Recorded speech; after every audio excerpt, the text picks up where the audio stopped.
Bien, bonjour à toutes et à tous, soyez les bienvenus pour cette nouvelle séance de portes ouvertes virtuelles dédiée cette fois-ci au thème de l'apprentissage et du CFA. Nous avons le plaisir d'avoir deux intervenants pour cette présentation. Lucille Richard, qui est chargée de développement du CFA au CREPS de Poitiers, et Christophe Klein de l'association Profession Sport et Loisirs, que je laisserai se présenter et également présenter PSL, qui est un des partenaires du CREPS avec lequel nous travaillons en étroite collaboration. Peut-être quelques éléments de fonctionnement de cette séquence. On va vous proposer deux interventions rapides de Lucille et de Christophe sur ces différents sujets. Vous avez à votre disposition en bas de l'écran la bulle discussion ou chat qui vous permet de poser des questions en temps réel au fur et à mesure des interventions. Et comme on n'est pas trop nombreux, à l'issue de ces interventions, on réservera la dernière demi-heure en échange audio avec les uns et les autres sur les questions que vous pouvez vous poser.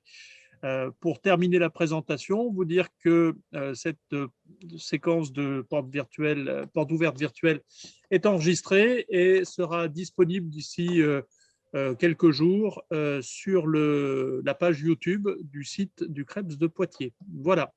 Donc, peut-être Christophe, si tu veux peut-être prendre quelques minutes pour présenter PSL et te présenter, et Lucille fera de même ensuite, comme je l'ai présenté Lucille en premier. Je te donne la parole pour présenter PSL, peut-être pour commencer. Ok, je te remercie. Donc, moi, je suis Christophe Klein, donc de Profession Sport et Loisirs. Donc, Profession Sport et Loisirs, c'est une association qui a pour objet le développement du sport sur le secteur le développement du sport, de l'emploi sur le secteur du sport et de l'animation, qui sont deux secteurs complémentaires. Pour faire simple, sur le secteur du sport, pas beaucoup de chômage, mais beaucoup de temps partiel. Donc, la volonté de cette association, en tout cas son rôle, est de mutualiser, cumuler plusieurs temps partiels pour faire le meilleur contrat possible. Donc, en dehors de ça, quand on dit développer l'emploi du secteur du sport et de l'animation, ça veut dire, pour nous, il y a 4 principaux domaines d'intervention. On a une bourse d'emploi en ligne avec des offres d'emploi sur notre site internet où on met en adéquation offre-demande d'emploi. On fait de la mise à disposition de personnel, sur ce que je disais, cumuler plusieurs temps partiels pour faire le meilleur contrat possible. On a un statut de groupement d'employeurs et donc ça, c'est le deuxième domaine d'intervention. On intervient aussi en accompagnement ressources humaines pour aider les associations dans tout ce qui sera paye et gestion sociale. Et puis, on fait un peu de formation aussi. Et on propose notamment le CQP animateur de loisirs sportifs qui vient en complément d'une formation du CREPS, qui est la préformation du CREPS. Voilà ce que fait à peu près Profession Sport et Loisirs. Ok, merci Christophe. Je propose que peut-être on puisse démarrer avec Lucille. Normalement, tu as le partage d'écran et puis voilà. Et puis ensuite, on donnera la parole à Christophe. Et donc, n'hésitez pas sur vos questions. Donc, Lucille, toute nouvelle chargée de développement du CREPS de Poitiers, tout nouveau CFA du CREPS. Donc, je te laisse la présentation, Lucille. Merci. Bonjour à tous. Donc oui, je suis Lucille Richard, chargée de développement de l'apprentissage au CREPS de Poitiers.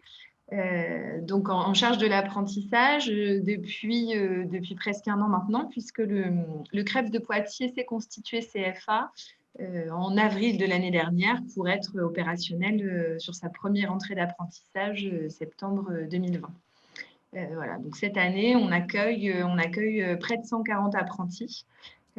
Avec des apprentis sur toutes nos formations qualifiantes, puisque toutes les formations sont ouvertes à l'apprentissage.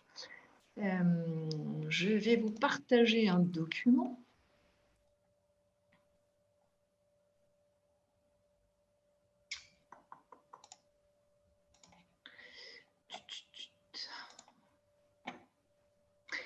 Si ça veut bien fonctionner.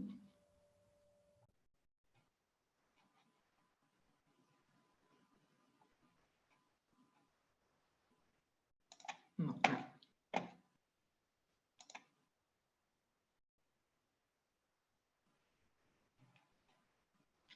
Je ne crois pas que j'ai le partage d'écran, le partage de documents. Tout le monde a le partage d'écran, Lucille, normalement.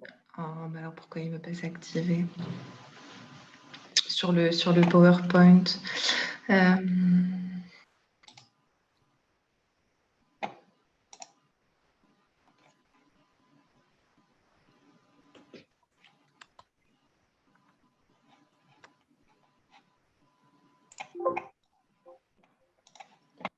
J'y arrive pas.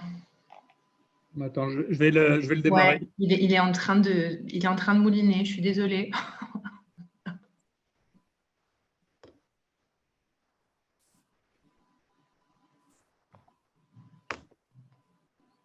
Voilà, super, merci.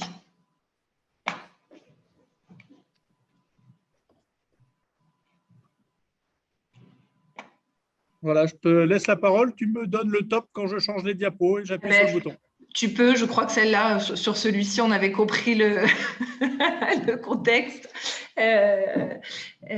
Donc, pour résumer hein, sur le contrat d'apprentissage, c'est donc un contrat de travail qui permet une formation financée.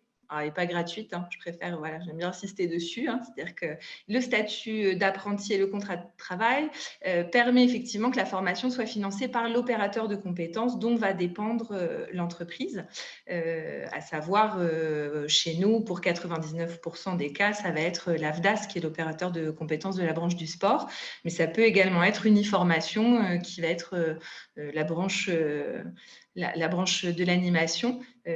On pourrait imaginer un autre opérateur de compétences, mais voilà, là, c'est vraiment ceux avec lesquels on travaille. Ce contrat d'apprentissage, il va permettre une rémunération, hein, puisque c'est un contrat de travail, donc on le verra après, une rémunération très cadrée, et ça vous permet d'acquérir une qualification et de l'expérience en entreprise, puisque la part de l'entreprise va être très importante sur ce contrat. Tu peux continuer, Olivier, merci. Donc, le contrat d'apprentissage, la rémunération, comme je le disais, elle est cadrée. Alors, c'est des informations qui ne sont pas évidentes à retenir par cœur, hein, mais qu'on partage. C'est aussi des informations que vous retrouverez sur le site du CREPS de Poitiers, sur l'onglet CFA. C'est un tableau qu'on va partager. Voilà. Donc, c'est une rémunération sur un pourcentage en fonction du SMIC ou du salaire minimum conventionnel lorsqu'il existe, ce qui est le cas pour la branche du sport. Voilà, donc en fonction de l'âge de l'apprenti. Alors, il y a d'autres critères, c'est un petit peu plus complexe que ça. Hein. Il y a d'autres critères à prendre en compte qui font que ça peut un petit peu évoluer, mais dans les grandes lignes, voilà la rémunération du contrat d'apprentissage. Après, évidemment, c'est quelque chose qui va s'étudier au cas par cas. Voilà, tu peux passer. Pour l'employeur, c'est le contrat d'apprentissage. Il a un coût employeur attractif. Hein, on pourra y revenir un peu plus tard avec une aide unique de l'État qui vient aider les structures à porter ces contrats d'apprentissage. Une formation financée, on en a parlé. Pour l'entreprise, un salarié motivé par son projet, voilà, puisque le projet peut être validé, vérifié, que c'est quelqu'un qui s'inscrit dans un projet de formation. Donc, pour l'employeur, c'est une sécurité à ce niveau-là. Un pré-recrutement idéal, puisque l'occasion de ce contrat d'apprentissage et toute cette période en entreprise va être aussi l'occasion de tester la motivation, la posture en entreprise et puis les compétences qui vont évoluer au fil du temps. La possibilité de développer des compétences pour un saisonnier ou un vacataire. Hein, tout à l'heure, Christophe en parlait, hein, de la spécificité aussi du sport hein, qui effectivement propose souvent des contrats à temps partiel, pas forcément des CDI. Voilà, donc c'est l'occasion de professionnaliser les personnes du secteur. Et puis, c'est quelqu'un en entreprise qui va être source de développement pour sa structure qui va pouvoir mener des projets structurants pour l'entreprise. Voilà, je présente ça parce que ce sont, à mon sens, des arguments voilà, assez forts à présenter à un employeur dans l'objectif d'être recruté en contrat d'apprentissage. Alors, la procédure, elle est toute simple, hein, c'est-à-dire qu'il y a 2 actions à mener en parallèle. Le fait de vouloir effectuer sa formation en contrat d'apprentissage au CREPS de Poitiers fait qu'il y a 2 marches à suivre. Il y a d'une part l'inscription sur la formation, hein, qui est un passage obligatoire, avec l'inscription au TEP, hein, donc au test d'exigence et donc au test de sélection, et dont la réussite est la condition sine qua non pour intégrer la formation.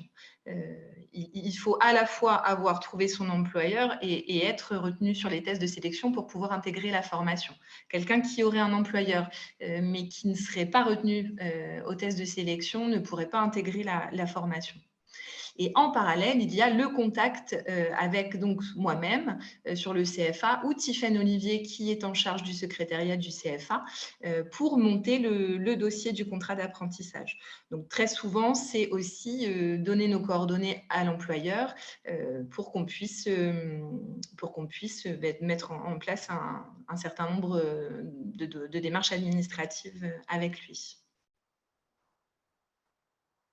Voilà, j'ai été assez succincte. Hein. Je vous ai fait un résumé dans les grandes lignes. Voilà, l'idée, c'est qu'on puisse approfondir après au travers des échanges. Alors, merci Lucille. On va, hop, je vais arrêter le partage d'écran. On va pouvoir donner la parole à Christophe pour présenter un petit peu également son approche des choses et puis ouvrir les échanges et le débat. Ce qui est important de retenir, hein, c'est que dans la mission à la fois de Lucille et de Tiffaine, elles sont à compter de, on va dire, la fin de l'année scolaire, extrêmement disponibles pour pouvoir accompagner les structures, les futurs employeurs pour, en tout cas, être un relais si des questions se faisaient jour sur des difficultés de montage de CERFA, de questionnements liés au financement. Et je crois que PSL et Christophe le font également de leur côté. Donc, c'est pour faire une habile transition et te donner la parole, Christophe, sur la présentation que tu peux faire des différents sujets. Donc oui, merci Olivier. Et puis pour rebondir sur ce que disait Lucille, donc en fait, nous, Profession Sport et Loisirs, en tant que groupement d'employeurs, comme une association, hein, on va être employeur, enfin, puisqu'on est une association de toute façon, on va pouvoir embaucher des apprentis que nous, alors la subtilité, hein, à travers ce groupement d'employeurs, qu'on va remettre à disposition. L'intérêt de faire ça, c'est qu'on va pouvoir cumuler plusieurs temps partiels, hein, comme j'ai pu le dire, et ça fonctionne plutôt bien dans l'apprentissage, surtout sur certains diplômes. Si par exemple on pense au BPGEPS Activité physique pour tous, qui va former un futur éducateur sportif polyvalent, capable d'encadrer de l'activité à caractère ludique, de l'activité d'entretien corporel et des activités de pleine nature. Donc on peut imaginer qu'un apprenti ne sera pas uniquement sur une association, mais il pourrait être sur 2, voire 3 associations. Et donc, on serait sur un partage du contrat ou un partage du temps de contrat sur 3 structures. Hein. Un contrat d'apprentissage, on est à 35 heures. Donc, on pourrait imaginer, par exemple, hein, et c'est des modèles qu'on porte, hein, un apprenti qui aurait 20 heures sur une collectivité et 15 heures sur un club, et ce qui lui permettrait de mettre en place les 3 familles d'activités. Donc, le groupement d'employeurs vient en appui administratif intéressant pour pouvoir mettre en place le projet, puisque de leur côté, la collectivité et l'association n'auraient pas pu faire un contrat d'apprentissage de 20 heures ou 15 heures, quoi. Donc voilà, et en ce sens, du coup, Profession Sport et Loisirs embauche par an 30 apprentis, hein, donc qui ne sont pas tous au CREPS. Il y en a une bonne partie au CREPS. Et donc sur la Vienne, puisqu'en fait le champ d'intervention de Professions Sport et Loisirs, c'est l'ex-Poitou-Charentes, mais sur le département de la Vienne, par exemple, ça représente à peu près, ça représente 15 apprentis. Voilà, pour un petit peu compléter. Et au-delà d'embaucher, on va aussi accompagner les candidats à l'entrée en BPGEPS dans leur recherche d'alternance. Parfois, on va avoir des jeunes qui vont nous dire, ou des jeunes ou des moins jeunes, hein, puisque l'apprentissage est jusqu'à 30 ans, qui vont nous dire qu'ils sont potentiellement prêts à travailler dans leur club, généralement. Et puis ensuite, on se rend compte que le club n'a pas besoin de 35 heures ou alors n'a pas les moyens de financer 35 heures du contrat. Et donc, on peut accompagner, aider dans une recherche de complément d'heures pour atteindre les fameux 35 heures et répondre aussi aux exigences des différents diplômes. Voilà ce que je pouvais ajouter. Donc, Alors, je vais peut-être ouvrir une première série de questions. Sinon, moi, j'ai quelques questions à vous poser à tous les deux. J'en ai noté plein, des compliqués et compagnie. Est-ce que parmi les participants à ce stade de la présentation, qui est volontairement succincte, vous avez des questions? Et sinon, on va pouvoir rentrer un petit peu dans le détail de quelques sujets. Vous n'hésitez pas vous avez la possibilité dans les réactions de lever la main si vous voulez prendre la parole. Sinon, je me fais le relais du chat et Christine nous demande en quoi consistent les tests de sélection. Qui veut répondre, Lucille ou Christophe? Lucille, tu y vas, non, peut-être? Allez, c'est parti. Alors, les tests de sélection. En fait, pour intégrer la formation, il va y avoir une partie de tests physiques. Alors là, qui à chaque fois correspondent au BPGEPS ou au DE qui va être visé. Hein. Donc là, l'objectif, ça va être de vérifier que le jeune ou moins jeune, comme disait Christophe, va pouvoir, va être capable de suivre la formation. Et avec ces tests, à côté de ces tests physiques, on va également avoir un test écrit et puis surtout un entretien de motivation en fait. Hein. Donc le test écrit, il est là aussi pour vérifier. Pareil, c'est-à-dire que la personne, elle est capable de suivre la formation dans de bonnes conditions et qu'elle ne sera pas en difficulté face à l'écrit. On demande quand même de rédiger un projet d'animation. Voilà, donc on a besoin de s'assurer de ça. Et puis l'entretien, mais il est capital parce que ça va être vraiment le moment de rencontre avec le coordonnateur ou avec le jury pour mesurer la motivation du candidat, la construction, la solidité de son projet. Hein, parce que voilà, c'est quelqu'un qui se projette sur la formation, mais sur l'emploi aussi, qui connaît son champ, qui connaît le champ d'intervention, qui a déjà trouvé une entreprise, enfin des structures, des lieux d'alternance en tout cas, hein, puisque on n'est pas obligé de le faire en contrat d'apprentissage, mais de toute façon, toutes nos formations sont construites sur le mode de l'alternance. Donc, quelqu'un qui n'aurait pas identifié de lieu de stage, de structure d'alternance, serait vraiment en grande difficulté et ne pourrait même pas suivre la formation, en fait. Voilà, c'est tout ça qu'on appelle les tests de sélection. Et puis à la fin, il faut bien on a un nombre de places limitées sur les formations. Donc, on a une liste de sélectionnés pour participer à la formation.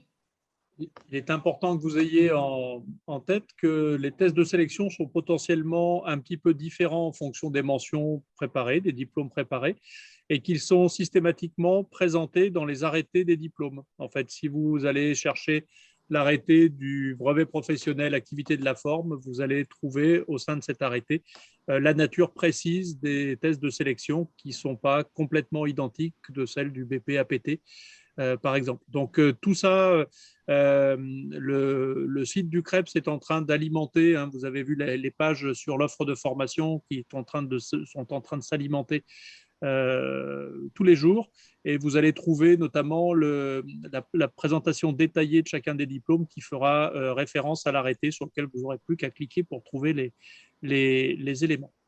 Une question d'Aurélien qui va arriver directement dans l'escarcelle de Christophe cette fois-ci. Quelles sont les échéances concernant l'instruction des dossiers pour les apprentis comme pour les entreprises? Alors, idéalement, ce qui est bien, là, en tout cas, avant mes propos, c'est de dire que pour rechercher une structure d'alternance ou monter un contrat d'apprentissage, le timing est plutôt bon. Là, on est plutôt dans la bonne période, hein. Les structures associatives accueillant des apprentis commencent à chercher et à remettre en place les organigrammes pour septembre. Donc, on est dans la bonne période pour le faire. Et idéalement, j'aurais envie de dire, au moment de l'oral, c'est bien d'avoir au moins une promesse d'embauche en apprentissage. Après, le contrat d'apprentissage, il doit démarrer au moment de la formation. Pareil, idéalement, il faut que ça démarre quand démarre la formation. Il me semble qu'on a un délai de 6 mois, hein, si je ne dis pas de bêtises, pour trouver le contrat d'apprentissage, même si on est rentré en formation. Mais comme disait Cécile tout à l'heure, ce n'est pas franchement confortable de commencer une formation sans avoir de structure d'alternance. On a des formations qui sont parfois courtes, hein, enfin 12 mois. Donc, c'est sûr que si on met 6 mois à mettre en place son alternance, ben, ça peut être compliqué. Ça laisse moins de...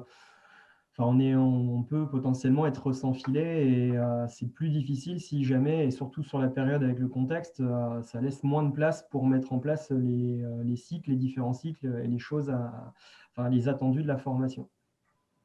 Voilà, donc je dirais idéalement contrat d'apprentissage en même temps que la période de formation et on arrive sur le jury, enfin sur les tests oraux avec une promesse d'embauche. C'est l'idéal.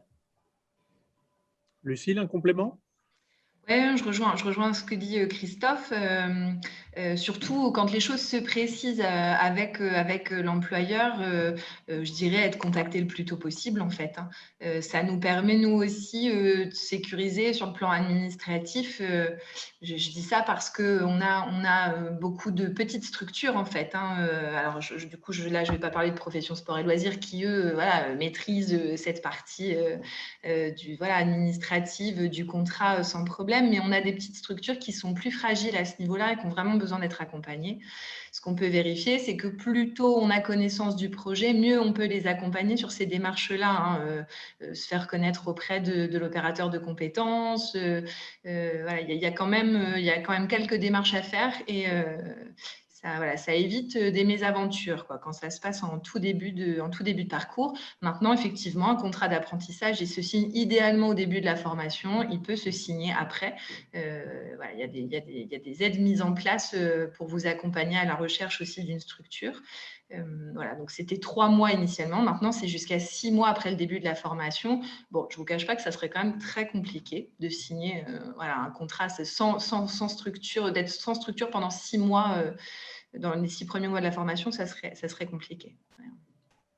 Vous pouvez également aller sur le site, sur la page YouTube du CREPS de Poitiers, sur lequel vous trouverez les replays de la présentation des diplômes et notamment de la structuration entre les UC 1, 2, 3 et 4, les EPMSP pour la mise en situation pédagogique et ensuite, ce que disaient Lucille et Christophe, hein, cette logique d'alternance qui vous amène à devoir intervenir auprès de public dans la construction des compétences. Donc, en effet, n'obtenir son contrat d'apprentissage que 6 mois après l'entrée en formation risque d'être pénalisant pour vous. Mais réglementairement, c'est en effet le délai que donne la loi. Une question de Christine. Lucille est à l'écran. Donc, les entretiens ont-ils lieu en juin? Je n'ai pas le calendrier en tête. Beaucoup de TEP ont lieu en juin et il me semble effectivement, majoritairement en juin. Après, les dates, vous les retrouvez sur le site du CREPS, hein, propre à chaque BPGEPS ou DE. Mais c'est ça, Olivier, je crois. Des formations, du point de vue des dates. Comment? Ça dépend peut-être des formations aussi, j'imagine. Ouais. il y a des dates particulières en fonction des diplômes sur lesquels vous candidatez. Donc, rendez-vous, en effet, comme le dit Lucille, sur la page du CREPS, le site web. Vous allez dans la rubrique formation professionnelle, dans l'offre de formation. Et dans l'offre de formation, pour chacun des diplômes, vous avez un calendrier qui précise les dates de début, les dates de fin, les dates de TEP et les dates de sélection, qui vous permet d'avoir tous ces éléments et de conduire votre démarche de construction de projet avec un peu d'anticipation.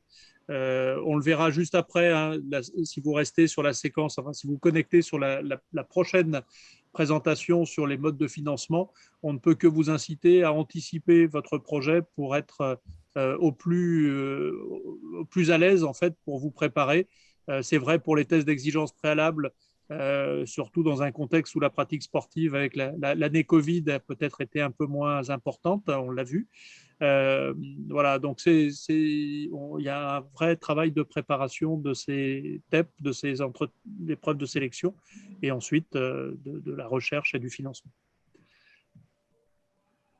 Pour aller même plus loin, hein, sur les tests de sélection à l'oral, un des critères, c'est d'avoir préparé son alternance, si je ne dis pas de bêtises.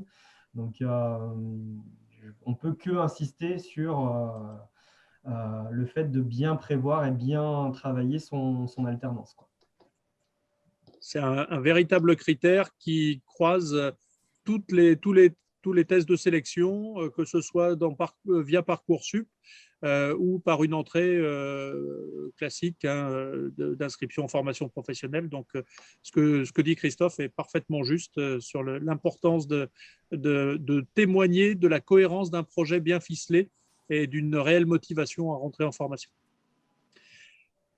Avez-vous d'autres questions à nos deux intervenants? Sinon, moi, j'en ai des questions.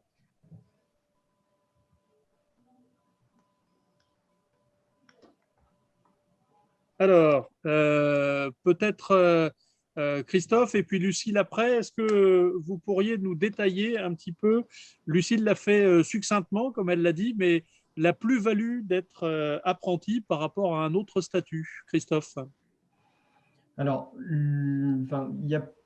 on peut dire que c'est un deal qui est gagnant pour tout le monde, l'apprentissage, puisqu'en fait, pour un candidat à une formation, donc il a la formation qui est financée et il est en contrat de travail. Donc, ça veut dire, qui dit contrat de travail, dit rémunération. On est certes sur la base d'un pourcentage du SMIC. On n'est pas, en dessous de 26 ans, on n'est pas à 100% du SMIC, mais il y a quand même un salaire, ce qui n'est pas négligeable par rapport à d'autres statuts qui, par exemple, pourraient être le statut de stagiaire qui autofinance sa formation. Dans ce cadre-là, on paye l'ensemble du coût de la formation et en plus, on n'a pas de rémunération à la fin du mois, quoi. Donc, c'est le premier avantage que je vois. Après, du point de vue de l'employeur, comme je le disais, hein, on rémunère sur la base d'un pourcentage du SMIC. Donc, ce qui veut dire que pour l'employeur, c'est avantageux de recruter un apprenti. Si moi, je veux aller même plus loin par rapport au statut de groupement d'employeurs, quand on partage en plus le coût du poste, donc on est vraiment sur un coût à l'emploi qui est vraiment abordable et intéressant pour avoir un éducateur dans son club et puis aider, accompagner un jeune qu'on a toujours eu dans son club ou dans sa structure, quoi. Lucille, peut-être quelques éléments complémentaires sur la plus-value actuelle et peut-être à venir du CFA du CREPS de Poitiers? Oui, alors effectivement, on a parlé vraiment du contrat, de la formation financée, mais être apprenti, c'est aussi un statut particulier qui ouvre droit à des aides particulières. Donc, quand vous êtes apprenti au CREPS de Poitiers, vous pouvez bénéficier d'une aide au permis de conduire. Donc, c'est un forfait qui est à hauteur de 500 € sur lequel on peut donc accompagner l'apprenti qui ne serait pas encore titulaire du permis et qui souhaiterait le passer, puisqu'on sait que le permis est vraiment aussi capital dans la recherche d'emploi. On a également une aide aux frais de premier équipement des apprentis. Donc là, c'est à hauteur de 500 €. Ça peut aller jusqu'à 500 €. Et donc là, c'est le CFA qui organise ces frais de premier équipement. Cette année, on a équipé tous nos apprentis en fonction de leur projet professionnel, de leur formation, avec du matériel adapté à leur projet d'éducateur sportif ou d'entraîneur pour les DE. Donc voilà, par exemple, sur le BPGEPS Activité physique pour tous, dont on voit la photo, qui est une formation assez polyvalente, on a décidé de doter les apprentis d'un maximum de matériel qui leur permet d'animer des séances, quoi. Donc des cerceaux, des plots, un chrono, des haies, un sifflet, des chaussures, un sweat, des haltères, une enceinte Bluetooth, la trousse de secours, des balises d'orientation, beaucoup de matériel pour leur permettre de pouvoir animer leur séance en tant que professionnels.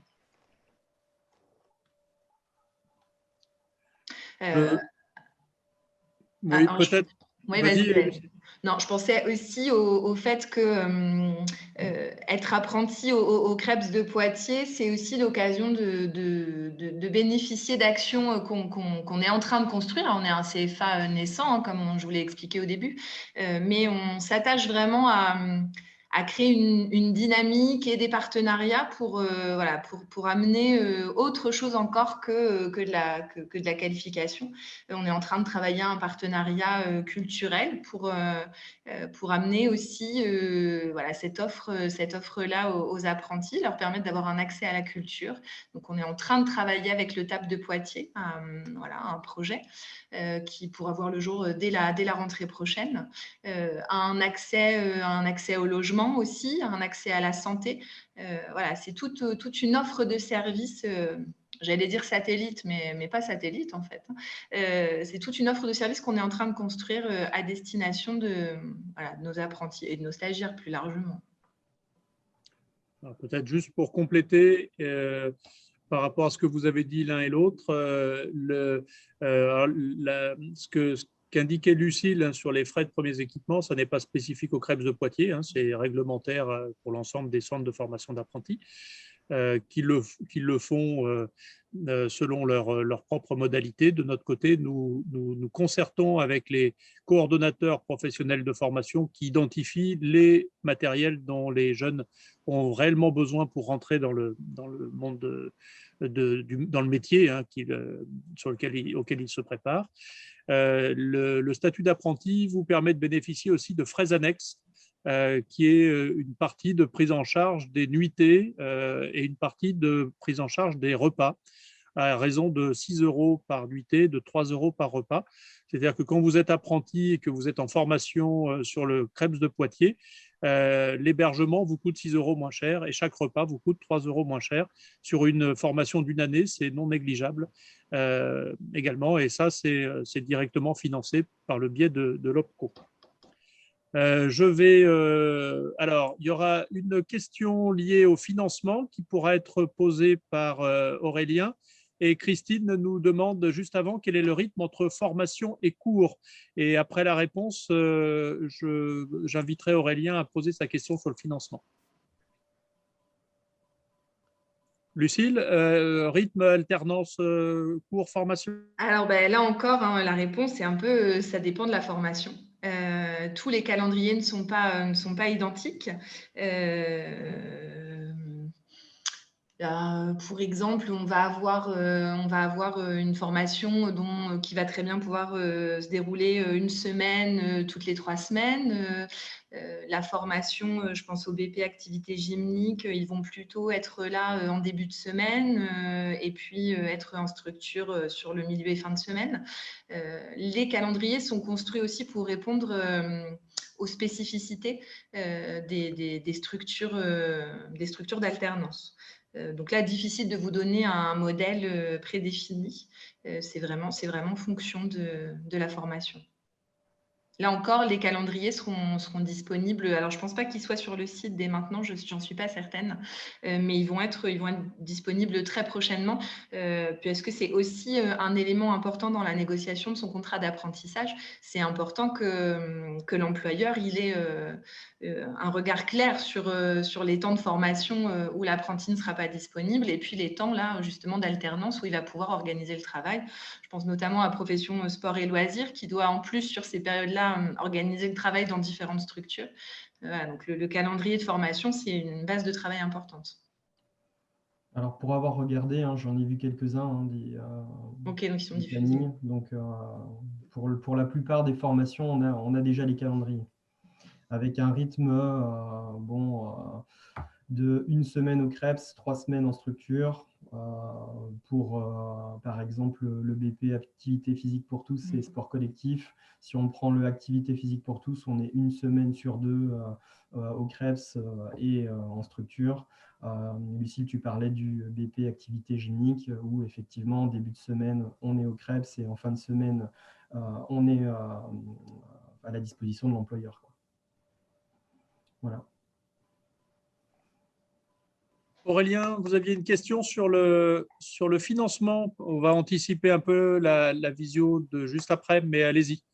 Vous pouvez soit prendre la parole, soit la poser par le chat, comme vous voulez.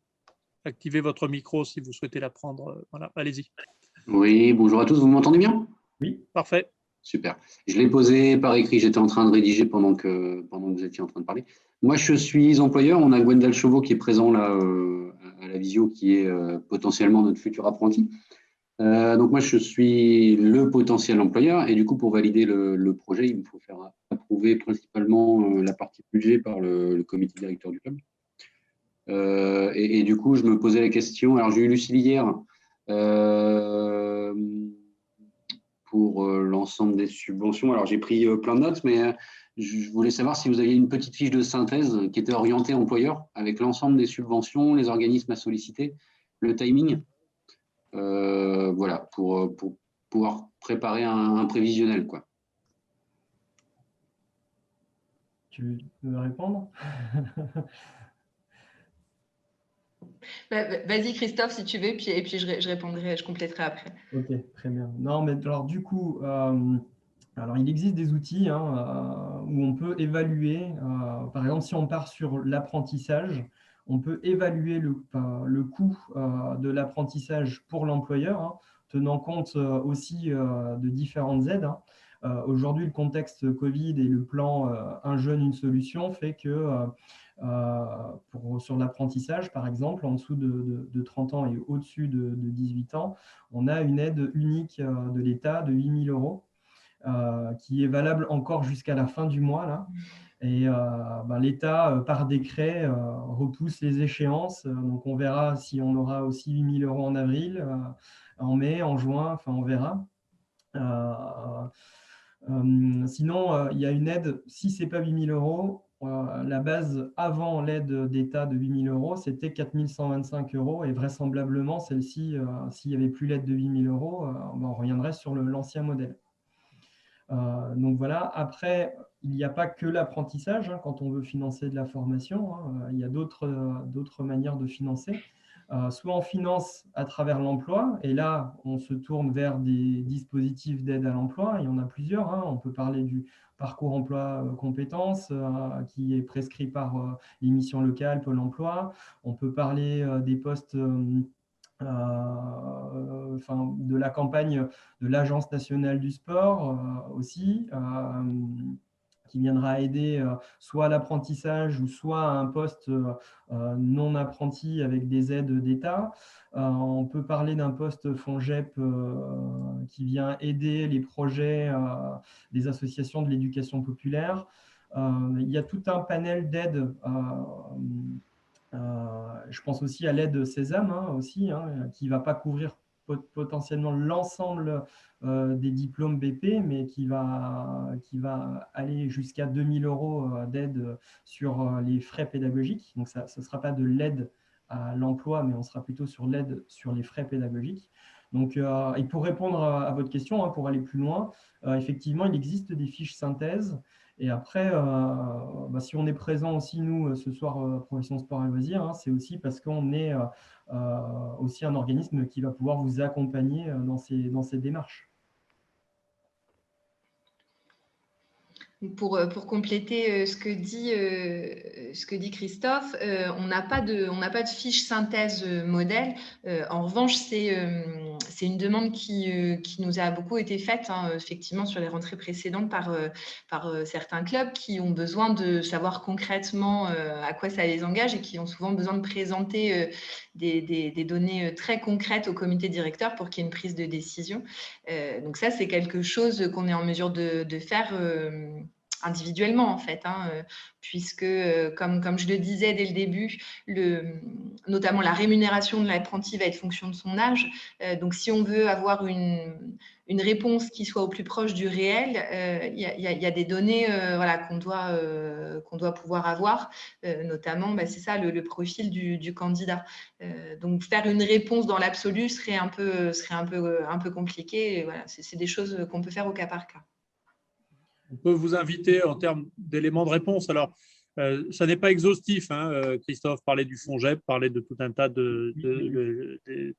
d'autres aides, mais quand vous allez sur le site du CREPS, dans la rubrique formation professionnelle, présentation et diplômes, si vous allez tout en bas, vous avez une rubrique liée au financement des formations en fonction du statut des candidats. Vous êtes demandeur d'emploi, vous êtes salarié, vous êtes étudiant, vous êtes en situation de handicap. Et nous avons essayé de recenser ici quelques pistes et quelques éléments qui ne sont pas exhaustifs et qui donc n'épuisent pas le fait de prendre contact, soit avec Lucille, soit avec Christophe au titre de PSL, pour avoir cet ajustement plus personnalisé.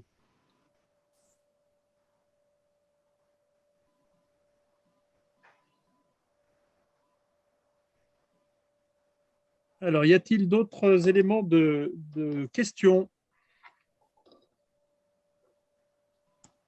Donc, s'il n'y a pas de questions, je solliciterai bien Lucille qui est à l'écran pour nous dire un mot sur la logique du coup de l'apprentissage et de l'accompagnement de l'apprentissage. Est-ce qu'on peut évoquer rapidement finalement la cheville ouvrière qui va permettre la réussite du projet, qui est le maître d'apprentissage, et comment se passe la relation entre l'apprenti, le maître d'apprentissage, le centre de formation, qui est un point, me semble-t-il, important à présenter. Oui, effectivement, dans le cadre du contrat d'apprentissage, il y a la nécessité absolue d'identifier un maître d'apprentissage qui va être la personne ressource dans la structure et qui va faire le lien avec le CFA, plus précisément avec le coordonnateur de formation, sur la montée en compétences progressive de l'apprenti. Donc, c'est effectivement une personne capitale dans le contrat d'apprentissage. Le CREPS de Poitiers est en train de construire un module de formation au maître d'apprentissage, puisqu'on constate que pour certains, c'est une première expérience, voilà, et que ça ne va pas de soi. Ça s'apprend aussi, hein. Il y a quand même une fonction de pédagogue qui n'est pas innée chez tout le monde et qui, voilà, donc on voit que certains maîtres d'apprentissage peuvent avoir besoin d'être outillés et accompagnés sur cette mission. Donc, on monte une formation de maître d'apprentissage et, si tout va bien, une certification de maître d'apprentissage pour pouvoir valoriser cette fonction qui est une fonction importante dans la structure, qui est une fonction qui demande un investissement, du temps et qui à ce titre, mérite d'être valorisée. Donc, moi, en tant que chargée de développement de l'apprentissage, j'ai un accompagnement qui est plus en proximité de la fonction employeur, mais un accompagnement qui va aussi être à destination du maître d'apprentissage. Et puis, on a des coordonnateurs de formation qui sont, eux, en lien vraiment avec le maître d'apprentissage dans le cadre de suivi. Voilà, pour que justement l'entreprise, la structure et puis le centre de formation communiquent bien pour faire, voilà, parce que l'objectif, c'est la réussite du parcours du jeune. Donc, voilà un peu ce que je peux vous en dire. Peut-être que Monsieur Dulac veut compléter. Non, non, je laisserai Christophe compléter, mais ce statut de maître d'apprentissage est un statut important parce que c'est ce qui va faire le lien, hein, comme tu le disais, et que nous devrions, si tout va bien, accompagner aussi les maîtres d'apprentissage dans une meilleure compréhension de la formation en centre et de les amener jusqu'à la certification du titre officiel de maître d'apprentissage pour le ministère du Travail, donc habilitation directe. Donc voilà, ça c'est un point, en tout cas c'est un des acteurs importants. Pour faire le lien entre tous ces acteurs, une des missions qu'on s'est donnée au CFA du CREPS de Poitiers, et c'est une des missions de Lucile, est également d'avoir une action en proximité de chacun des employeurs, peut-être pour poursuivre et étendre la question d'Aurélien sur le financement. Lucile a vocation à se déplacer dans les structures pour nos apprentis, pour aller faire le point avec les employeurs, aussi en début de formation, s'assurer que tout est bien en place et qu'on ne rencontre pas de difficultés. Et là aussi, pas sur une fiche générique, mais sur une relation assez directe et personnelle avec l'employeur, notamment avec les primo-employeurs, pour faire en sorte que et avec le maître d'apprentissage, pour faire en sorte que le parcours démarre au mieux, relayé par une deuxième rencontre avec le coordonnateur de la formation un peu plus tard au cours de la formation. Voilà, je ne sais pas, Christophe, sur les maîtres d'apprentissage, si tu as… Si, on peut compléter. Alors, je partage complètement ce que vous êtes en train de dire, hein, l'importance du maître d'apprentissage. Mais si je devais même encore aller plus loin avec l'expérience d'employeur, alors l'apprentissage, nous, sur le secteur du sport, c'est à partir de 18 ans. Donc, on a parfois des apprentis qui ont 18 ans, 19 ans, 20 ans. Donc, il faut quand même dire les choses. Et parfois, un jeune qui, après le lycée, enchaîne avec un contrat d'apprentissage. Donc, c'est vrai qu'au départ, il n'a pas forcément… c'est son premier contrat de travail, il n'a pas forcément beaucoup d'expérience professionnelle. Donc, c'est un nouveau monde. Il faut aussi comprendre comment fonctionne l'alternance. Donc, je suis au CREPS, je suis au CREPS, je réponds à des exigences d'un responsable pédagogique, d'une formation et j'ai des certifications. Donc ça, c'est pendant une semaine par mois, par exemple. Et ensuite, je retourne chez mon employeur et du coup, j'ai un tuteur, une structure qui attend de moi des interventions, du travail dans le cadre, un lien de subordination, hein, dans le cadre d'un contrat de travail.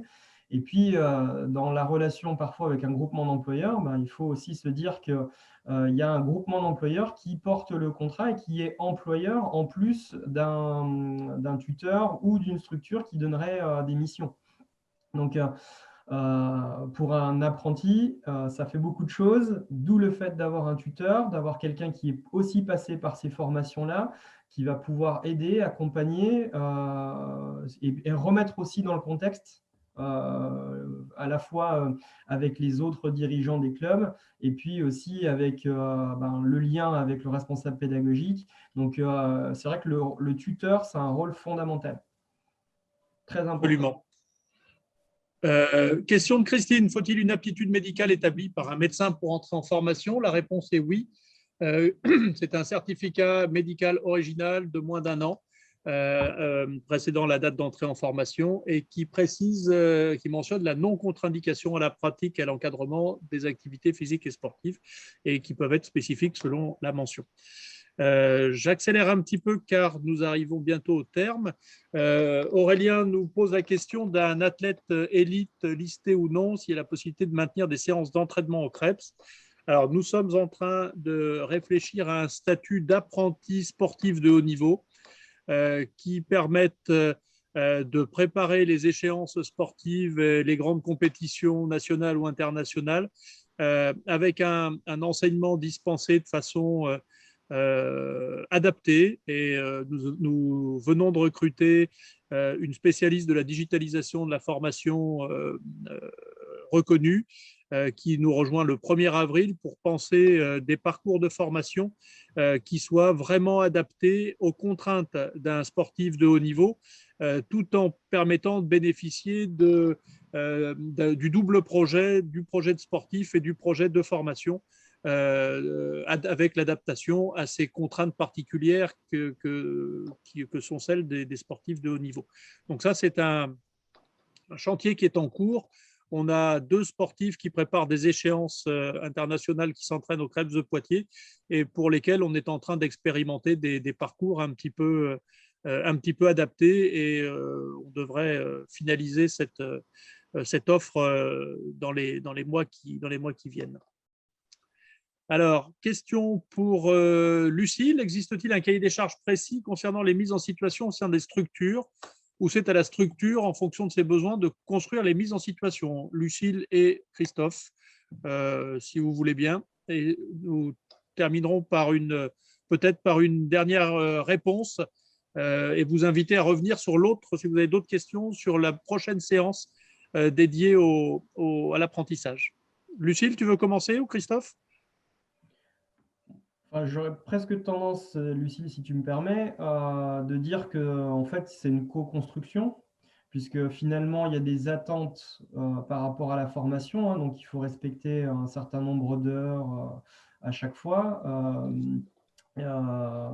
Et au final, j'imagine que la structure a des besoins aussi. Donc en fait, on est sur une co-construction et généralement, on arrive à répondre aux attentes des employeurs à travers les attendus de la formation. Je pense, enfin, si on parle d'athlètes, je ne sais pas si on parle d'athlétisme enfin, plus précisément, et si on parle du DE athlétisme, par exemple, c'est sûr que on va avoir des missions à la fois d'encadrement, mais aussi de management de projet. Donc, je pense que ça pourrait répondre à ces 2 dimensions-là, quoi. Peut-être pour compléter ta réponse, Christophe, systématiquement est organisée en début de formation des réunions de tuteurs, une réunion de tuteurs qui permet de caler un petit peu les attendus de la formation, je ne répète pas ce que vient de dire Christophe, et notamment qui permet de phaser la montée en compétences durant la formation en centre avec la montée en compétences dans les mises en situation professionnelle que vous allez proposer en structure. Donc, l'idée étant vraiment, et je ne peux que souscrire à ta proposition, Christophe, de co-construction, finalement d'envisager un parcours qui soit cohérent entre ce qui est travaillé en formation et ce qui est travaillé ensuite sur les terrains professionnels pour qu'on arrive au terme de la formation à une mise en responsabilité, une autonomie totale du jeune dans ses fonctions d'éducateur sportif dans la mention qu'il aura choisie. Voilà, je vous propose, hormis s'il y avait une dernière question autorisant une réponse rapide, et co-construction tripartite du projet, absolument. Ne pas oublier le jeune dans cette co-construction, c'est l'acteur central, en effet, du projet. C'est une certitude.